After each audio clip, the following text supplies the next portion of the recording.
लोकसभा चुनाव से पहले बीजेपी हैट्रिक की तैयारी में जुटी है। वहीं विपक्षी पार्टियों की एक के बाद एक मुश्किलें बढ़ती दिख रही हैं। इंडी गठबंधन को मजबूत करने में जुटी कांग्रेस अब खुद कमजोर होती नजर आ रही है। तमाम झटकों के बाद एक बार फिर कांग्रेस की असम इकाई के दिग्गज नेता राणा गोस्वामी बुधवार को पार्टी के सदस्य पद से इस्तीफा देकर नई दिल्ली रवाना हो गए, जिसके बाद से उनके भारतीय जनता पार्टी में शामिल होने की संभावनाएं जताई जा रही हैं।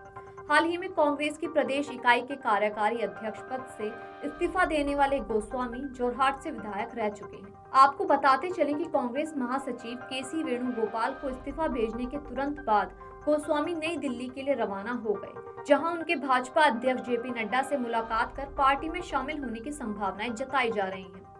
गोस्वामी के पाला बदलने की अटकलों के बारे में पूछे जाने पर मुख्यमंत्री हेमंत बिस्वा शर्मा ने मंगलवार को कहा कि उन्हें इसके बारे में कोई जानकारी नहीं है। शर्मा ने कहा, गोस्वामी कांग्रेस के एक दिग्गज नेता रहे हैं और अगर वे भाजपा में शामिल होते हैं तो मैं उनके फैसले का स्वागत करूंगा। विशेष रूप से असम के मुख्यमंत्री हेमंत बिस्वा शर्मा भी आगामी लोकसभा चुनाव के लिए पार्टी उम्मीदवारों पर चर्चा करने के लिए नई दिल्ली में है।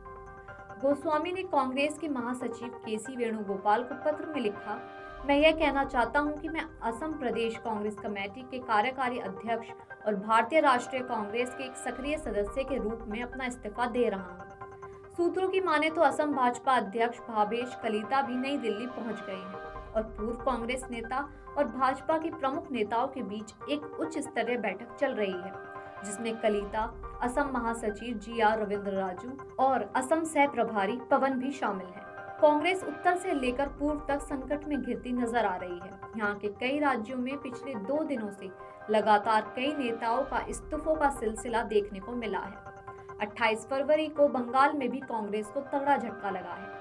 कभी बंगाल में दीदी के विरोध में सिर मुंडवाने वाले कौस्तुभ बागची ने लोकसभा चुनाव से ऐन पहले पार्टी से इस्तीफा दे दिया। इसी तरह हिमाचल राज्यसभा चुनाव में विधायकों की बगावत कांग्रेस को बड़ा झटका दे गई थी। राज्य में बहुमत 43 विधायकों वाली कांग्रेस उस भाजपा से हार गई जिसके पास केवल 25 विधायक हैं। इसके पीछे का कारण कांग्रेस के 6 और निर्दलीय 3 विधायकों की बगावत है, जिन्होंने राज्यसभा चुनाव में क्रॉस वोटिंग कर दी। हालांकि 29 फरवरी को भाजपा के लिए क्रॉस वोटिंग करने वाले 6 कांग्रेस विधायकों को हिमाचल विधानसभा के द्वारा अयोग्य घोषित कर दिया गया है। वहीं मंत्री विक्रमादित्य सिंह भी इस्तीफा दे चुके हैं, जिन्हें मनाने के प्रयास भी जारी हैं। जिसके बाद अब बुधवार को असम कांग्रेस के सबसे वरिष्ठ और प्रमुख नेताओं में से एक राणा गोस्वामी ने भी पार्टी से इस्तीफा दे दिया। अपने इस्तीफे का कोई कारण उन्होंने नहीं बताया है।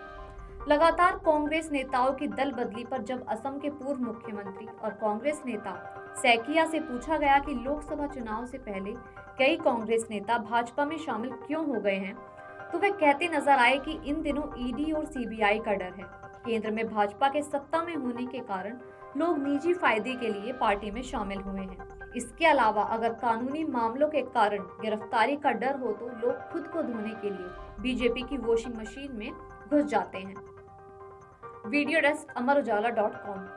अगर आप ये वीडियो YouTube पर देख रहे हैं तो हमारे चैनल को सब्सक्राइब करें और बेल आइकन को दबाना ना भूलें। अगर आप Facebook पर ये वीडियो देख रहे हैं तो हमारे पेज को लाइक करें।